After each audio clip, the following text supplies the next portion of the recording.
effective trademarking and application for patents, because that was their secret sauce. And they just were doing that and they built that up over years. That was their unique capability. And I would argue that there are many companies out there that feel or have a sense of or position that they've got IP. Have they perfected it? Have they patented it? Have they gone into market to determine if somebody else has that patent or that particular methodology? And that's the key to having a greater success in something. One of. Thank you so much for tuning into Journey with Christian D. Evans podcast. I'm your host, Christian D. Evans. And guys, we have a very, very special guest on. Now, many of you guys are probably very familiar with the YPO organization. You have to be, running at a very high level business in order to even be accepted. This goes through a whole bunch of application. Well, the reason why I share this is because this individual that we have on used to actually be the COO at YPO. Now, he is currently the CEO of Mutual Capital Alliance, a 29-year-old firm in the financial service industry.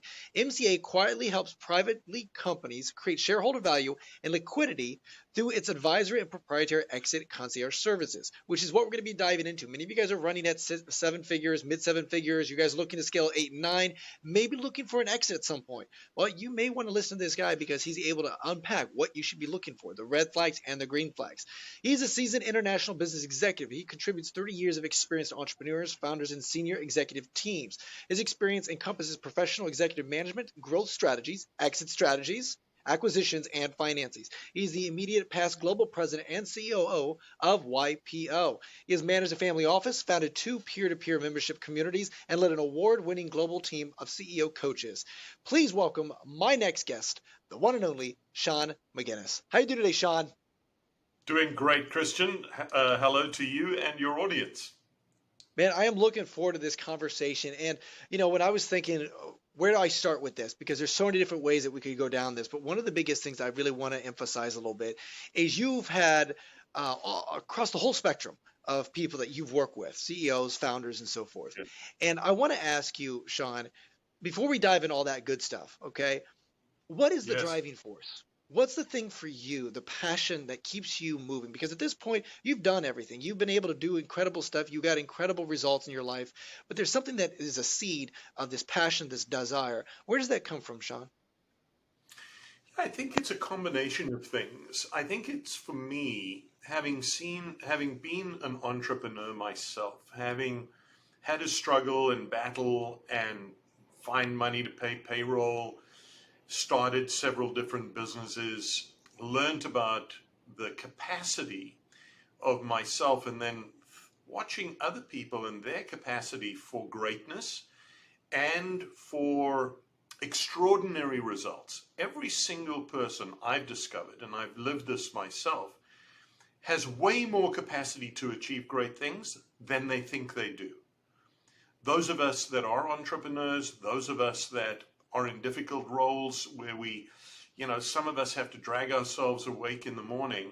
Many of us go through those experiences and come out the other side and realize just what a privilege it is, and really a benefit, I think, Christian, to having those experiences. Because for me, it's given me sort of an unbridled sense of what I can accomplish. And I'm at the, people would argue, I'm in my late 50s.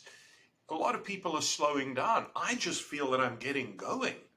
I just feel that there's so much more to accomplish. On behalf of myself, my shareholders, I've been exposed to, through EO and YPO in my volunteer capacity, as well as being privileged to run YPO, thousands of successful CEOs, women and men, who literally have pioneered industries, who've done remarkable things. And the one constant that I have seen is this sort of what I call an insatiable curiosity. Curiosity to grow and learn, curiosity to see how far they can push themselves, curiosity to see how they can, go through this mystical, amazing world life that we live. So That for me, I think stands out. Sean, and you mentioned something here, and I want to ask you this because I'm a big believer in mentorship, but also Yeah. I'm always intrigued where sometimes, and I've talked to some CEOs and founders this way, it's almost like they have to go against the grain of their mentors, of some individuals that they really highly respect, but they have to follow their intuition. And sometimes that's almost counterintuitive, but sometimes they're so glad that they did follow their intuition, right? And I'm not saying like don't ever listen to your mentors. I'm not saying that, but I do understand that there is that intuition sometimes internally that you hear the voice, and you have to follow through. So Sean, was that ever an experience in your life where you were like, okay, you had certain people that you valued their opinion, Mhm. and they fed Mhm. into you, and you're like, you know what, I agree, I understand, but I'm going to go with my intuition, and I'm going to go down this path, and it was actually fruitful. I have had those experiences, and I have had situations where I've gone against advice, seasoned advice, wise advice, because of intuition. In many instances, it worked. In some instances, it didn't work. I think the overarching lesson for me is take the perspective of people that have been there and done that, who have a defined expertise. Like if I'm going to the dentist, I'm not going to go to somebody that hasn't been through dental school and hasn't got a practice and hasn't got capability and competence in that area. If I sell my home, I'm going to go and find the best real estate agent and broker possible. If I'm going to invest in a new area or a new innovative business, I'm going to try and get as much good advice as possible. But ultimately, yes, I'm going to be the decision maker. I'm going to make the choices that define the direction that I want to go in. I had a situation as a young person where I had sold my business, not all of it, two-thirds of the company, to a publicly traded business. I never worked within a publicly traded environment before, and there was a whole lot of compliance that I had to go through on a monthly basis. All of my financials were transparent, and having run a private business prior to selling into a public business, I didn't have those constraints. And so I lost it for 4 years. And then I decided this is just too much hassle. Not that I was doing anything wrong, it was just there was so much more work surrounding putting compliance aspects together that I wasn't trained for. I wasn't particularly skillful at. And I made the decision to go to the owners of the business and purchase my shares, the shares that I'd sold them back, which I managed to do successfully. But that was a very good lesson to me. I had been given advice to go in a direction. My gut actually told me maybe it was too early to sell. I still retained a third, which was a valuable thing, and it enabled me to borrow money to buy back the two-thirds. And a couple of things stood out for me there, Christian. One, don't ignore your gut. Two, take the advice, but take it from the best possible people that are experts in that area to give you the opportunity to make, I would say, well judged decisions. Does that make sense? It does. It does. So it's like go with your gut, but also have the right team around you to keep you in those right boundaries or the right systems. And the reason why I want to bring this up a little bit, Sean, is because it kind of gravitates, it loops right back into the M&A, right? Looking to Yes. exit, having that conversation, having that dialogue. Because I think a lot of our listeners, they're either looking at an exit within 4 or 5 years, right? They're anticipating that, Yep. or they're not anticipating it. Maybe it's just an option and they're like, oh, maybe I'll entertain this. And there's a lot that goes into it. And then there's also some that don't want to exit, and there might be more of like more of a legacy business. So Right. my question, Sean, is I want to ask, when you work with so many all along the Yeah. whole spectrum, what are some top line things that you're noticing a lot of business owners are not prepared when they're going down that exit path? The number one is the really are your financials, are your past 3 to 5 year track record really tight, in good shape? Can you can you evidence to a potential buyer or to a consultant or an investment banker that you've really run a very tight business? When a buyer comes along, and you may even be transferring the business to a family member, or you may do an ESOP where you're selling it to your employees. The tighter, the more controlled, the higher quality of your financial management of the business, the better shape you're going to be in should you make that decision.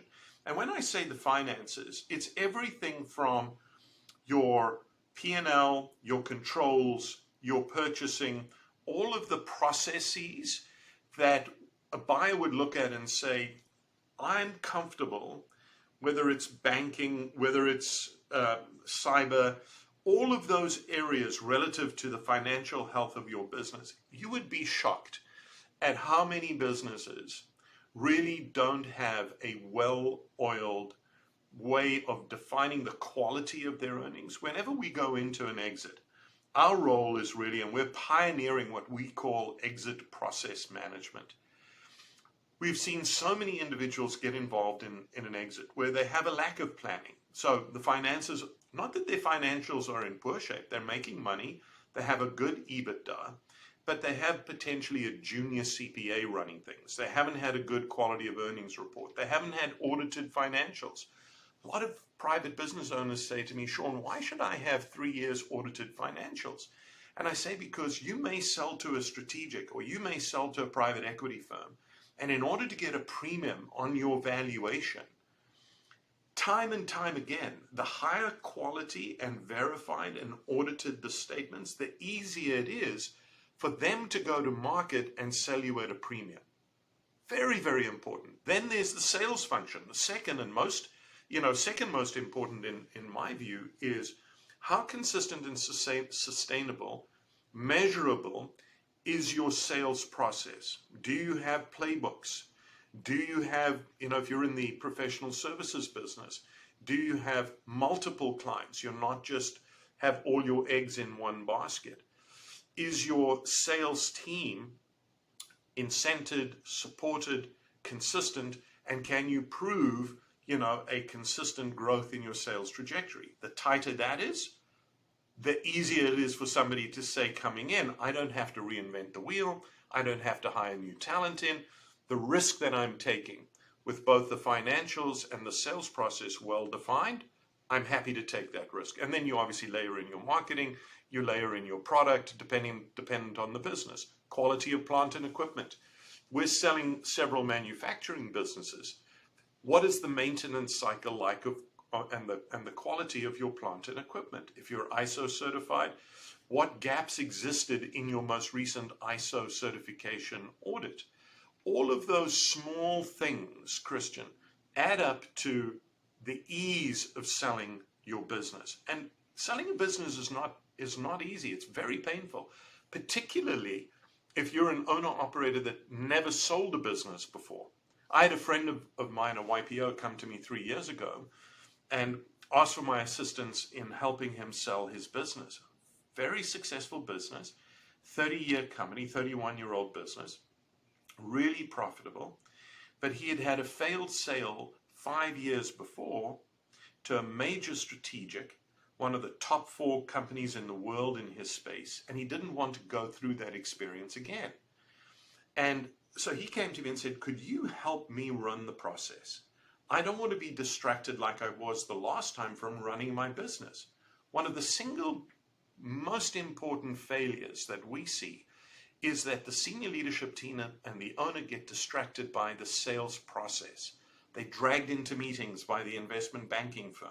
They have to scramble to find a quality of earnings accounting firm, or their accounting firm is not at the level that they need to get a high best price for their business. So all of those nuances require planning. They require somebody who's been there and done that. My partner and I have been CEOs of a variety of businesses over our careers. So there isn't much that we haven't seen. And there's also the uniqueness of each business. Each and every single company has its unique idiosyncrasies. They have their specialities, and they need to be looked at in a very nuanced way in order to present the best possible view of the business in a realistic, objective, quantifiable way that enables them to sell successfully. 50% and possibly more of companies that go to market don't sell at the potential value because they have the wrong people on the bus, or they try to do it themselves. And there's a way for them to interrupt that negativity. That's so incredible. And I love what you're saying here on several points. One is you're mentioning where, as the CEO, as the founder, when they're looking to exit and having all that conversation, all that dialogue, and whatever, right? With the buyer, with the individual, the M&A individual that's, helping, facilitate that. There's a lot of dilution of your attention, your focus from actually keeping the business on track and scaling that. Yes. And that's a huge point. And then secondly, also, I love what you said in regards to those, it's like the cherries on top, but that's how you get the premium of your business on the exit, on the multiple on the back end. It's like you were just talking about, do you have those certification with those equipment? Hey, what about your team? What about those audits, right? Yes, there's the baseline of things of what naturally a buyer is going to look like. Hey, let me get your 4 or 5 years of financials, but hey, 4 or 5 audited financials. Oh, wow, that's just sweetens the pot. Like they've already been Sweetens the established. pot. Mm-hmm. And then a lot of sellers, it's their life work. They've developed phenomenal people. There are extraordinary talent within the organization. They want those people to be looked after post-sale, post the transaction. What is that going to look like? So in the planning and preparation and the execution, it's making sure that the buyer that ends up buying the business is going to honor the commitments that the seller has. There's a lot of emotion, Christian, involved in selling a business. In fact, I get cold shivers at times because I've been through several circumstances where the buyer has misrepresented what they're going to do with the team. And it could be as simple as, we have an outstanding HR, compensation, rewards package, great insurance. The buyer doesn't really care too much about that. They find that out at the end of the day. They decide not to transact. They miss out on a life-changing wealth event. And I've seen this, and I've been very proud of some people just sticking to their guns. Now, subsequently, in the example that I'm thinking of, they had a successful sale, but they had to really go to bat for their people. They were going to go off into the sunset, spend their life, giving money away and doing great things and having an impact post the sale of their business. But those people that stay behind need to be looked after. And in many cases, particularly if you're selling to private equity, who may only have a 5-year hold period for the business that they're buying, part of the transaction is to make sure that in the contracting, particularly if you have key employees that are vital to the success of your business, who have very important client relationships, who are integral to the success of both the sale and the continuation of the business, those individuals need to be looked after. So think of the process. The initial phase, there's a discovery phase where we go in, we get to understand the owner, their key team. There may be family members involved, there may be silent shareholders. We set goals with those owners in terms of what sort of pricing parameters, and you only really know what a business is worth is when the investment bank, the accounting firm has done their quality of earnings, and there's a valuation that's been provided. Then you go out to market and test it. And it's not just going, in some instances, an investment bank will say to you, we've got 4 or 5 very strategic people. They're the only ones that are going to buy your business. Well, has that assumption been tested? That may not be true. It may be accurate for some businesses. And then, are you maintaining confidentiality? Because if you're selling to a strategic, say I'm selling to the big 800-pound gorilla in my space. I'm in managed services, or I'm in cybersecurity, or I've got a business that's done really, really well by taking market share from the 800-pound gorilla, but they're the buyer of my business. If confidentiality and very, very, very specific, careful go-to-market without disclosing who they are is not in place, you run the risk of your competitor finding out what's unique about you. Who's going to make sure that that happens, that you're protected? And that's why having a quarterback or a general contractor, if you use the analogy of somebody building a house, who's literally managing every vendor, making sure that the investment bank is talking to the accountant, is talking to the law firm. Who at the law firm is working on your transaction? Is it a junior attorney, or is it the senior partner that's seen multiples of these things. I had breakfast on Saturday with an attorney that I admire tremendously, who's a specialist in technology contracting work. And it was a fascinating conversation. His name's Todd. And Todd said to me, I'm at a stage in my career now where I feel so comfortable sitting down with my clients because I have seen so much. I've negotiated and written contracts for the last 25 years. There is very little that I have not seen. So when I sit down, I can be very strategic. I can be very complimentary. I can be additive to the process without having to go back to the rule book and open up a playbook and pretend to know what I'm saying. It's different. So quality of team, vital. Managing the process so that you actually don't spend 24 months in a sales cycle, but that you hopefully can get the transaction done with quality, with a high price, hopefully higher than you would have got earlier, within 7 months, is a much more favorable outcome than starting from scratch and going, oh my gosh, where do I go? Trying to do it yourself, or not being aware of the traps that exist when you're going out to an investment bank or a law firm that tells you, hey, we can do this well, but they may not have the right team in place too. So hopefully, that gives you an idea, but there's a lot to it. I don't want to scare away people thinking about selling their company, because the greatest thing from a lifetime's worth of work is when you're able to, in a very significant fashion, create, generational wealth. That's what you've been working for. And it's not just financial wealth, it's also the ability to do things from an impact standpoint, from a give back standpoint. That I look at that holistically as the entire wealth package that you do. Even tax planning is not really a consideration of a seller when they start the process. How's their business structured legally? Do they have a trust? Who's going to be the beneficiary of, the proceeds post-sale? All that needs to be addressed in the initial discovery and planning phase. And that's where we think we play a phenomenal role. And we're pioneering. A lot of investment banks have come to us and saying, hey, you're doing our job. On the contrary, we're very good at working with investment banks. They're critical. Now, there are good banks, there are better banks, and then there are really outstanding investment banks. And we want to work with the outstanding investment banks.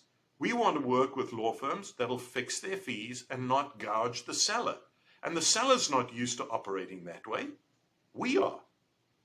And that's the passion that my partner Rick Sapio and I have. You asked me at the very start, it's why are you doing this now? Well, I've seen a lot of failed transactions. I've seen a lot of successful transactions. And I'm at a point in my career, as is Rick, funny enough, we're both the same age. We've both had a very successful careers. And we want to help individuals be as successful as they can be in the sales process. That's where we get our enjoyment. And we're not going to do hundreds of transactions a year. We may do 15, 20 transactions a year, but we're going to pay attention to them as if they're our transactions. And that goes for our payment process too, by the way. We get compensated on the savings that we generate from negotiating with the vendors that typically are non-negotiated contracts with those vendors. So it's a very interesting alignment with the owner's interests, and it seems to be working fairly well. So this is so interesting, and I appreciate getting micro with this, because what I find, and I want to ask you a little bit contextual, because each, I think we can all acknowledge that, we hear this and it's like, you got to get your financials, you got to get your equipment, you got to get all these pillars, right? And these verticals in your business correct. But I think also, for those that are listening, some that have that, like if it's on a scale 1 to 10, 10 being the highest on each one of the pillars, they're at an 8 or 10, right? Oh, cool, wonderful. But there's also some that are probably listening. They're like, okay, well, I probably have a B+ team. And maybe if I want to increase a multiple, do I need to maybe, get more talent acquisition and fire a few people, or maybe restructure the organization? Plus, we also notice maybe my margins aren't the best. Maybe there's certain things that I could streamline it, right? So I'm looking at, Sean, when you're having these conversations, you mentioned where, okay, you look at these pillars, you look at these verticals, and you kind Yes. of rate them and say, okay, well, you got a good sales system, but there's a few things we want to do to make sure we got that streamlined so that we know on the back end the multiple's really big. And like you mentioned, just those things that you're noticing. Or like, hey, you got amazing equipment, you got amazing assets, but maybe they're not certified, XYZ, whatever it is. Right. So maybe we need to get certified equipment or et cetera, et cetera. That helps, again, on the back end. And so just having it in a contextual conversation, because at the end of the day, each one of those improvements will be Yes. capital heavy on the front end, but then on the back end will be actually very, very valuable for the buyer themselves. So just help us understand how you guys look at that, if you could. You're 100% correct. We start out with a very extensive questionnaire. We start out with what we call an exit success index, which is, it's 20 questions, but it gets you to rate out of 10 where you think you sit in terms of the quality of the various areas of your business. So very simple.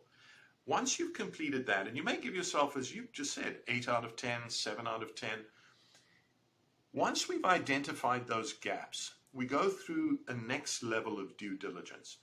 In advance of hiring on your behalf the attorneys or the investment bankers. Because if we see something that's an inherent gap and we know the market's not going to respond well to that, we'd advise you, take 3 or 4 months, 5 months, 6 months, concentrate on scaling.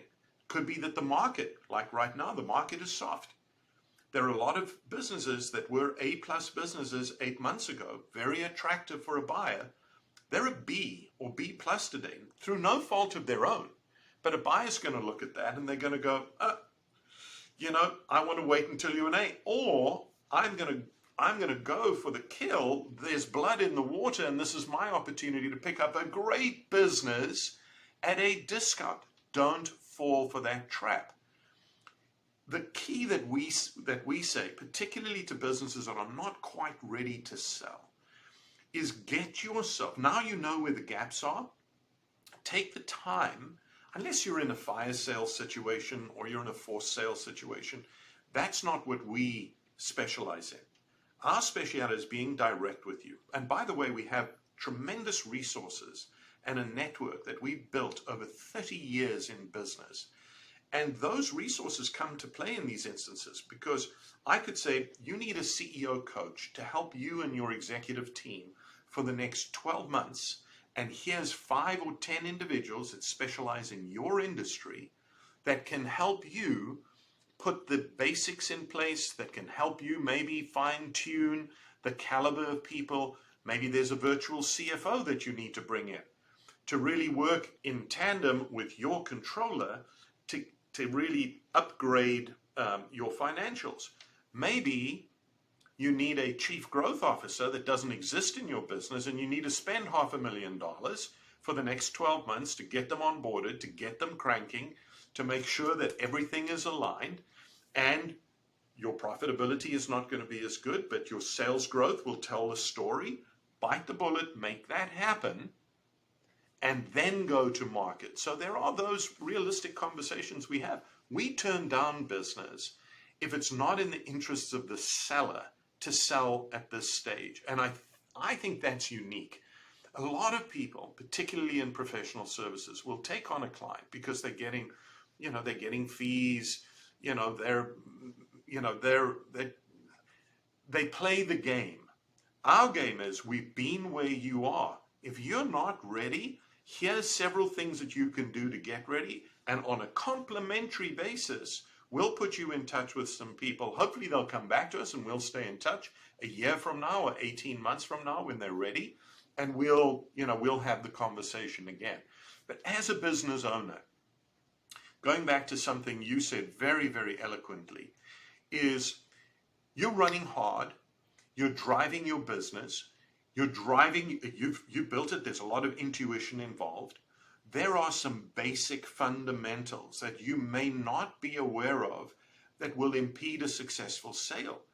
It behooves you from time to time to do an analysis. Spend $30, $40, $10, $15,000. Have a consultant come in. and just say, where are you today? Take you through an investigative process that says, in each area of my business, am I a match with my number one competitor? Can I go to market with something that's unique? I'll give you a factual, for instance. We had a client who was basically, their model was going into big box stores, overlaying 300 financial metrics against the operations of those big box stores and finding savings. So, was my inventory sitting for X period of time on the shelves where if I reduced that, my profitability would be less? Were my supply chain costs well handled? 300 different metrics, and they had applied this benchmark as part of their normal course of business. When we went in to do the due diligence and we asked about intellectual property, what's different from you to, say, a top 5 consulting firm out in the market? And they said, well, our clients tell us that we have the most sophisticated benchmarking process to uncover savings in the industry. And we said, well, why are you not telling the market this? Why aren't you leading with that benchmark? Have you packaged it? Have you productized that? And so in the process of selling their business, they were able to productize, do some very, very quick and effective trademarking and application for patents, because that was their secret sauce. And they just were doing that and they built that up over years. That was their unique capability. And I would argue that there are many companies out there that feel or have a sense of or position that they've got IP. Have they perfected it? Have they patented it? Have they gone into market to determine if somebody else has that patent or that particular methodology? And that's the key to having a greater success in something. One of, by the way, one of many. But that's an example of where doing a little homework on yourself, making sure that it's realistic and that you're not drinking your own Kool-Aid, so to speak. But those are examples that have been verifiably significant in altering the final purchase price of a business, and it helps to have a look at your business on a regular basis and have outsiders who have an industry or an area of expertise help you with that process. So this is interesting, and I want to talk a little bit about like when you're at the negotiating table and the buyer and the seller, okay? Because what I love about this, it is that story, And what I mean by this is like, what is the buyer really looking for? Because maybe you need all those pillars, which you definitely still need, but there's also how are you going to take all this data and then develop a story around it to hit the buyer's needs. What are they looking for? And what I mean by this, and I think is a really good example, the reason why I bring this up is because it's very well known. Facebook, when it was acquiring Instagram, they could literally duplicate everything Instagram did. However, though, they saw that because they already had the user base established. So they really weren't buying the technology. It was really because they could duplicate that. They were buying the user base already. So obviously that was beneficial. So it's really the perception of when they were, Instagram was offering it, they said, hey, this is what we can bring to the table. We got all these monthly users, et cetera, instead of, competing against this Facebook mammoth. So anyways, I think that's a really good, analogy to start with. And the same thing when you're at the negotiating table and say, okay, hey, having those questions with the buyer, what are they looking for? Maybe they're looking for, hey, the reason why they want to acquire us is because they're looking at all of our clients and we have their potential clients, and so they can scale through that way. Or maybe we already have established systems and SOPs and stuff like that, and that's the reason why. So just really saying, okay, what are their needs, and then structuring the offer in a way, and then does that help maximize the valuation? I'm just curious. It absolutely does. And some sales are for eyeballs or for client concentration in a certain sector. And, there are acquisitions where there are rationalizations of the back office. You may have an acquirer who has an existing high-performing financial team or sales team, and somebody's going to be a casualty in the mix. Those are the unfortunate realities of some sales. And each sale is unique. If you talk about the buyer funnel, this is where a great investment banking firm is vital to the success of a sale, in my view, because The great investment banker with a speciality in the area of the business that's being sold has established relationships with buyers. They know which buyers are going to be predators. They know which buyers have deep pockets. They know which buyers, are going to be great to work with. They know all of this. They don't necessarily tell the seller all this in advance. That's our job too, to make sure that there's open. I said earlier, selling is an emotional situation. If you can unemotionally and objectively present a very, very good buyer pool, and by the way, some buyers may be external to the United States. They may be sitting in Dubai, or they may be sitting in Africa, or they may be sitting in Singapore. You've really got to go back to what are the goals? What is the buyer pool? What types of businesses are they doing? Are they going to sell in 3 years? Are they legacy? Family offices have become a big growth area in the last decade. And there are some outstanding family offices, individuals that are in it for the long term and who acquire a business not to sell it in 5 years, but because it fits their niche, the earnings fit a profile as an alternative investment for the family as opposed to investing in the S&P or stocks or hedge funds. And they enjoy the ability to sit on a board, add their experience and help a company grow. So when an investment bank presents the buyer pool, think of it as a funnel, a sales funnel. You start out by representing you. They tell you in your confidential offering memorandum or information memorandum what's good about you, what they're seeing. We ask every investment bank to bring a minimum of 200 company potential buyers at the top of the funnel. Now, you may only get 8 LOIs, you may get 4 letters of interest before you get to your one. But if they're not starting broad, I would have a question to say, are they truly representing my interests? Right? And this is where we become unemotional and we become objective. And when we're managing the process, we're holding everybody accountable to the goal. Now, it's not perfect. I say that and it sounds great. Sean, wow, if you could do all this, you could walk on water. No. We understand the difficulties. We understand the nuances of personalities. We've represented customers where the seller, you don't want the seller in the room with a buyer because they'll kill the deal. They're opinionated. They're hard-headed. They think their business is the best in the business. They didn't bother to read the comps and they didn't bother to see what the market would bear. We have to deal with all of that. And not every deal is going to be successful. And this is where it's painful. There's some great research. And, there's just, your audience can Google failed exits, successful exits. There are thousands of articles that have been written about this. But unless you've gone through it, and unless you can sit with somebody and say, chill, hold your jets. We understand where this is going. You don't need to take the first offer that comes around. You don't need to get yourself all bent out of shape. If the market changes, we've done the work. We've done the homework. When sales come back, when profitability comes back, we'll have another kick at the can. Those are the tough conversations that a lot of buyers don't have with a qualified consulting partner because people are averse to sharing bad news in many instances. Those are some of the nuances, Christian.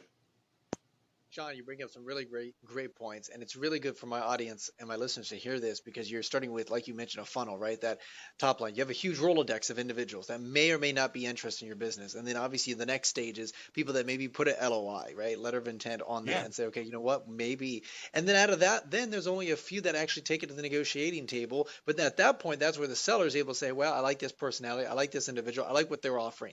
I want to kind of dive into this a little bit because I've talked to some people that had some incredible exits, and some that are medium-sized exits and so forth. And we always think just very baseline in the creativity, but it's just like buying and selling real estate and the creative financing, all sorts of fun stuff. There's all sorts of fun deals out there, and definitely off market, behind the deal a little bit, behind the door. Sean, I'd love for you to just talk about maybe some really just interesting deals that you've structured that's like, oh, I sold, like you mentioned, you sold majority of your business but also kept maybe 25% of it still, and and then you bought it back or whatever. Or some individuals I've heard where they buy the stock, if it's an IPO company, as a public company, they they take a portion of equity, and then the rest is cash, and all sorts of different fun structures. So I love for you to just talk on that a little bit, because I do think Yeah, it's just the lack of absolutely. creativity of it. I mean, let's take the professional services industry. In professional services, it's usually a partnership structure where there may have been a founder who has the majority of the interest, but as the business grows, as it becomes more complex, other partners come into play, they get a piece of the action, and then the founding partner, usually it's age, or maybe they've just lost interest or horsepower, or they haven't maintained their uniqueness and their skill set, and so they've aged out, not in terms of physical age, but in terms of where the market has gone. Who do they sell to? Well, they sell to their partners. But how do they sell to their partners on a basis that recognizes the 25, 30 years that they've spent blood, sweat, and tears putting into the business and creating the opportunity for those partners to buy in? So those are very nuanced sales.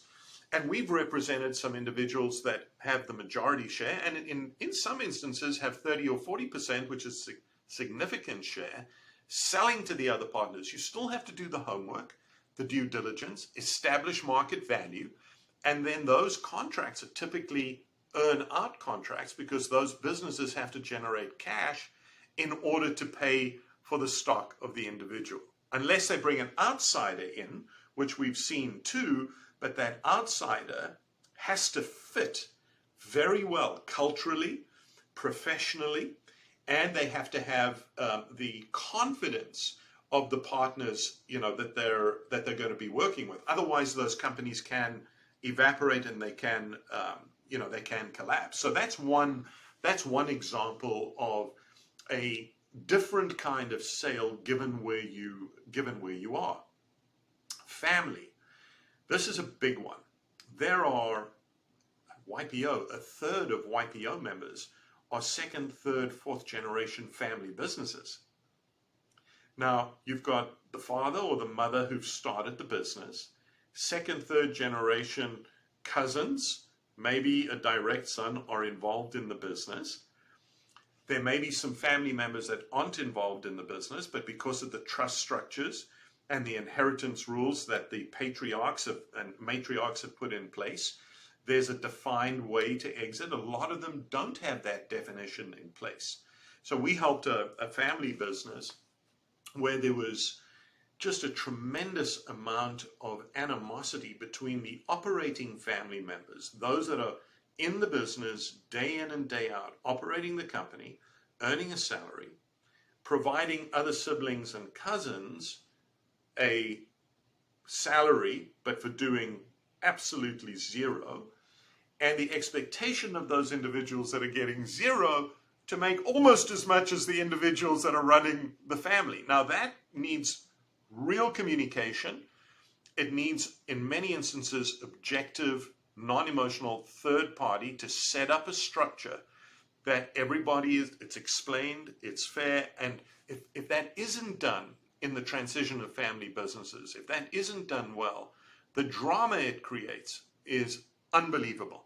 You can write a soap opera, and many of your listeners are very creative. Think of the most creative, dysfunctional family soap opera, and that's what happens on a regular basis, Christian. So the transition in a family business instance is very tricky, because you have to get alignment from anybody that has a seat on the board, that has shareholder rights, that has approval rights. All of those things, and a good family attorney can be very helpful in that structure. In those instances, getting everybody aligned and having open dialogue and conversation is vitally important. And why? Because you may end up having five, let's say there's a 6-person, I think one that we've worked on, I think they had 5. 3 of the 5 were not involved in the business, but were not a drain on the business. They were part of the board. They were very, very good. The other two were in their 70s, and getting everybody aligned around it's time. There was nobody else in the family to take over, so they'd been through 2 generations, 3 generations already. So who do we sell to? How do we structure it? Are we all in alignment? And fortunately, they all were mature enough to have the conversations, to line out a way to go forward. They all had a vote on who potentially to sell to, some more than others, and it was a fairly decent process. That isn't always the case. So those are the kinds of examples that you don't often think about. A lot of family businesses are running towards the end of their cycle. So who's going to buy a business where you've got, a second generation but aging owner who's really done very little with the business, yet that business still has the potential on a go-forward basis to be of significant benefit to the remaining members of the family? Those conversations are important to have. And, it's a benefit of YPO groups like YPO and others, where they have subsets within the membership, where there are educational programs. There are people, who specialize in structuring family businesses and selling and advising and how you do that. If your audience is interested or if you get any questions, I can point you to some. But that's a vital part of ensuring that those businesses are sustainable, and that when it comes time to sell, that you're taking the proper approach. That you bring up some really good points there, because like you mentioned, definitely in the family structure, the more individuals you have associated with that trust or into that family organization, whatever, the more decision makers. And obviously everybody's not going to align. So you have to make sure that there's a strategic method behind that to ensure that the deal does go through, and then as well as maximizing having that conversation, that dialogue. I was actually having a friend of mine. Go ahead. No, I'm agreeing with you. Yes. Yeah, and I had a friend of mine, and he was interesting because he was telling me where his father, he built basically a billion-dollar manufacturing business, and both of their sons, which is the guy I was talking to, they both went to college. They came back, and they basically took the business to $5 billion. And I asked, and we were all just talking and whatever. And I was like, well, how'd you guys do that? And he's like, well, my dad basically built a $5 billion business, but he didn't know how to do that. He didn't know how to structure, streamline it, et cetera. And the reason why I brought that up is just because, just like you mentioned, there are certain things that people can do. And then that's why YPO is able to have that, structure, that information, that technology, that community as well. So it's really cool that organization, what you guys have been able to establish. I want to ask, when you're having these conversations, this dialogue, with the buyer and the seller, right? Yeah. So, like for example, I know some buyers they're looking right now in this market. They're looking for good deals, right? And sellers, like you just mentioned, 8 months, 9 months, that could have been an A+ business. It was running a beautiful thing. It was, cranking. It was scaling, rocking and rolling. And then now it might be B+, maybe B-, maybe B, whatever it may be. And not to any of their fault. It's just the way the market runs. Yeah. But also, there are some sellers. Do you, in these circumstances, would you say, hey, you know what?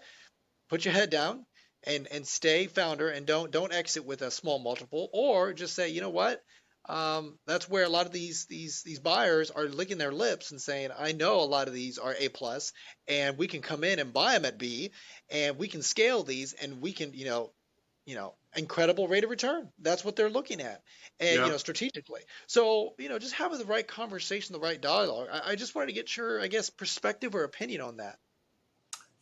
I think it's so important to start with really understanding the seller's goals. They may be at a psychological point in their lives where they've just burned out with the reality that they've got a good business. Yes, it may not be the ideal time, but I'm just done.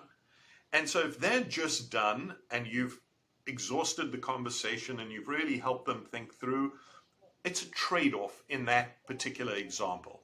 And I have many of those examples where an individual hits the 65, 70-year-old age bracket, has spent a lot of their time, and they want to spend time with their grandkids, or they want to go traveling, or they want to go and see the national parks, maybe 100 different reasons.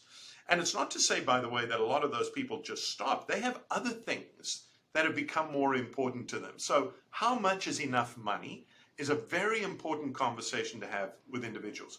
If they haven't created a financial stability and security for themselves, and they've been pouring everything back into the business, and they've hit the wall, and they just feel that they've had enough, sometimes giving them some support, insight, experience, opportunity to talk to individual that can get them out of that mindset and refocus them just to stay through another 12-month cycle or 15-month cycle, that may be valuable to them.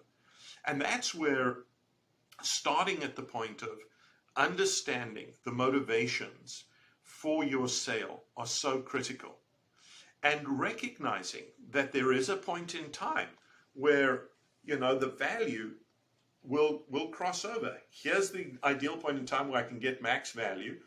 For a number of reasons, I'm here. You may decide to sell here for the sake of a trade-off and still feel that you've had a successful sale. And that's really the art in the transaction. I was with somebody yesterday for lunch, and we're in the middle of a sales transaction with them. It's a business that will trade for over $100 million. It's in the IT tech space. They do not want, this is the founder owner, and fortunately, I've known the individual for about 10 years now and have been an ad hoc advisor for them over this period of time. Now we're in the sales transaction. They actually want to stay for another 2 years post-transaction and leave a little bit in the company. Why? They're on an upward trajectory. They're doing some really exciting things. He's an innovator. He's created some ways to do DevOps, development operations, testing, some very unique things that he wants to see through.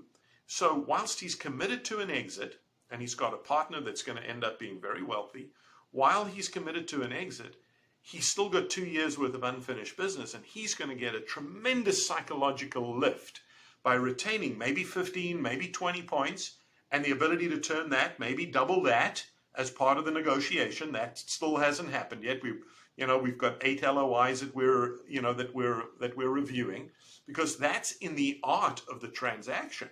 So it's not an apples to apples comparison. So, and he's young. He's still got a lot of game. He's already started his second business, by the way, which is run by a president and a whole team. And he feels that in 2 years' time, he'll be able to come in and then get involved in that business when it's ready to take its sort of hockey stick approach. So there are different strokes for different folks, I guess, is a corny way of saying it, Christian. There's also another important aspect of identifying where you are in your business life cycle. A lot of companies come to us and they're at the end of their business life cycle. They may be geographically constrained. They may have tapped out their market. There may only be a strategic buyer pool that would buy them. You said it earlier, maybe for their book of business, for their clients. It may be for some specialized IP. It may be for some, equipment that's unique in their industry. There may be a niche that was very attractive, but that niche has become commoditized. So at that point, and that's why it's so important to get advice on a regular basis, for outsiders to say, given what's happening in the market with other firms in your area, where are you on the corporate life cycle? And Dr. Adizes has a wonderful corporate life cycle methodology where he looks at companies, and his research has looked at companies, and it goes through a series of steps. Now, if you're still in the go-go phase, you're the entrepreneur, you've reached a point where your own capabilities, competence, knowledge is impacting the business negatively because you haven't been able to break through the next ceiling, then what do you do? In the context of a sale, I would, prior to sale, go out and find those individuals that can take the business to the next level, or at least have that in your plan when you sit down with the buyer. Here's what we're going to do. Here's what I think we need to go. I've hit my plateau. All of that could be a reality, and we see it. See, Sean, and this is why I love these conversations, and I'm so glad because it allows my audience and myself even to think unorthodox, right? We always just think the same baseline of just the same things we've heard, but I love your approach in the way other individuals, it's a matter of getting clarity, but also getting creative and saying, hey, there's a lot of different ways of structuring it. And I love what you said, where some individuals, they still have that energy, but maybe they don't want to raise some more, that maybe they don't want to dilute their shares. So what they do instead is say, hey, you know what, let's go ahead and get acquired.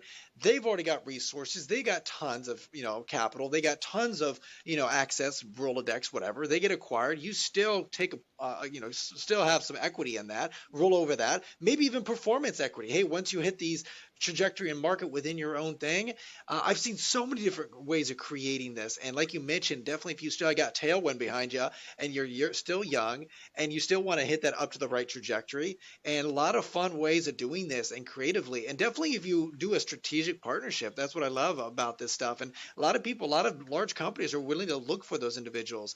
And I love this 100%. conversation. The other one is culture. This exact same example of this company we're advising now. Culture has been the cornerstone of the success of their business. Treating people well, celebrating around the world. They have about 1,200 employees in a bunch of different countries. The owner was just in Mexico over the weekend celebrating with their Mexican team, which is about 41 people strong, developers.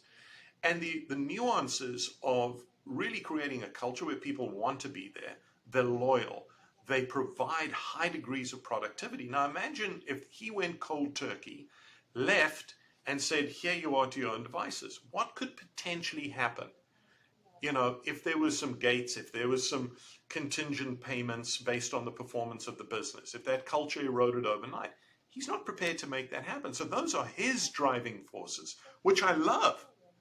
And then you've got the reality of, I work very closely with a brilliant leader in research. You should interview him if you haven't. His name is Rand Stagen. He's a leadership guru, and he teaches CEOs how to think in terms of decades as opposed to short-term, very sort of tactical things. And it's very challenging for a lot of entrepreneurs to put on a decader mentality, which means that you're not as attached to an outcome as you are attached to building something that will last and that will be saleable at any stage of the cycle of when you decide to sell. Isn't that interesting? And it's counterintuitive. So he spends time teaching you how to release the attachment to specific outcomes and to dwell in the fear of that, the unhappiness that creates, the uncertainty. Now that's a difficult thing to do, and it requires practice and mastery. But I find that fascinating, and I spend a lot of time listening to him, learning from him and some of his coaches who are experts at just helping you create a different mindset. And it helps you sort of sit here and start, there's that saying, working in your business. And a lot of entrepreneurs are so expert at working in their business. I can do that better than my CFO. I used to do all the sales in the business. I'm the hero. I'm going to go back to doing that because you guys know nothing. I can tell you I've heard everything, Christian. But being able to sit above, and not above from a hierarchical standpoint, but sort of sit outside your business. The concept of working on your business. What do I need to tweak? What do I need to think about? Do I have 9s and 10s in all the key slots in the organization from a people perspective? And for a lot of your folks, I don't know how often they do reviews. A lot of us do reviews, but they kind of rote, and it's done by human resources, and it's done to check the box. But you as the business owner, or you driving a particular division of a big corporation, are you constantly asking yourself, one, you should be asking yourself, am I operating at an 8, 9, and 10 out of 10? And if I'm not, what do I need to do to get there? But if I have key individuals in the organization who I rate a 5 out of 10 or a 4 out of a 10, what are we going to do about that now? Because if my view is, and you can check this with other people too, on a confidential basis, that 360 concept, have 3 or 4 other people. If you're all in the 5 to 6 or 4 to 5 to 6 range, you better get after that and get after that quickly. That individual may be able to move up. In many instances, the Peter principle applies. They've hit the wall. They can't push any further, and that's fine. There's plenty of places for them to be successful, and maybe even within the organization. So it's not negative to think that way. You're thinking on behalf of the entire organism of the organization. That's why I love capitalism. I love entrepreneurship, because it's a miracle of what individuals have created through sheer will, desire, fortitude, grit, determination. They've created industries. Look at Microsoft. Microsoft today just doubled down. They're investing billions in that chat GPT, etc. They're backing that new technology. They're not, the founders of Microsoft are long gone. I mean, they're still involved, and Bill Gates is still involved, etc. But they pioneered this approach to say, we've invented, we've gone, we're now paying it forward. You're going to sit on, this individual that I'm talking about is going to sit on 110 million. I know for a fact that he's going to incubate 3 to 4, potentially even 5 additional businesses, which will impact another 1,000, 2,000, 5,000, 10,000. Remarkable. And all of the individuals, through his efforts, brilliance, innovation, look at what he's had as an impact on families, the world, etc. So I'm a massive conscious capitalist, I would call myself. There's that popular movement, conscious capitalism, because I think doing well while doing good and treating people fairly, and that is very important for me personally, and I think that sets businesses apart. But that's what's inspiring to me.